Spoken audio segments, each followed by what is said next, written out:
ঢালিউডের 90-এর দশকের জনপ্রিয় নায়িকারা শাবনূর, মৌসুমী ও শাবনাজ একসময় রূপালী পর্দায় ঝড় তুলেছিলেন, কিন্তু সময়ের সঙ্গে সঙ্গে তারা ধীরে ধীরে পর্দার আড়ালে চলে গেছেন।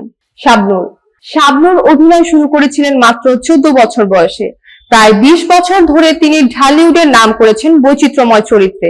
2011 সালে ব্যবসায়ী অনিক মাহমুদের সঙ্গে আংটি বদল এবং 2012 সালে বিবাহিত হন। এরপর অস্ট্রেলিয়া পাড়ি জমান। 2013 সালে ছেলে আইজান নিহান জন্মগ্রহণ করেন। 2020 সালে তাদের বিবাহ বিচ্ছেদ হয়। সম্প্রতি এক সাক্ষাৎকারে শাবনূর বলেন, অস্ট্রেলিয়ায় তার জীবন কাটছে পরিবারের সঙ্গে। ছেলে ও বন্ধুদের সঙ্গে সময় কাটানো, ঘুরে বেড়ানো এবং ক্রিকেট খেলা তার দৈনন্দিন অংশ। শাবনূর আরো বলেন, পরিবার, সাংসারিক দায়িত্ব এবং বন্ধুদের সঙ্গে সময় কাটানোই এখন আমার প্রধান আনন্দ।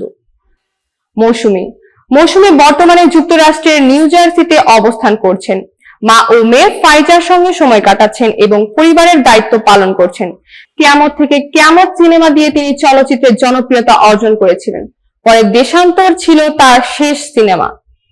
স্বামী ওমর সানি জানান, মৌসুমী 2-3 বছর ধরে অভিনয়ে ফিরতে আগ্রহ দেখাচ্ছেন না।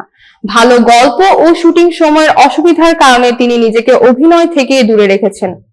শাবনাজ 1991 সালে চাঁদনি সিনেমায় চাঁদনি চরিত্রে অভিনয় করে সাড়া ফেলেছিলেন।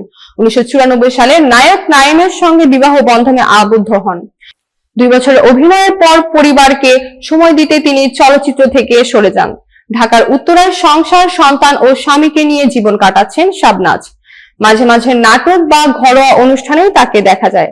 শাবনাজ বলেন, নিজেকে একেবারে নতুন জীবনধারায় নিয়েছি, যেখানে সংসার ও সন্তানই আমার প্রধান বিষয়।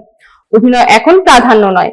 এই 3 নায়িকার জীবন প্রমাণ করে জনপ্রিয়তার পরও তারা পরিবার, সন্তান এবং ব্যক্তিগত সময়কে বেশি গুরুত্ব দিচ্ছেন। চলচ্চিত্রের রূপালী পর্দা থেকে এখন তারা ব্যক্তিগত জীবনের রূপালী মুহূর্তে ডুবে আছেন।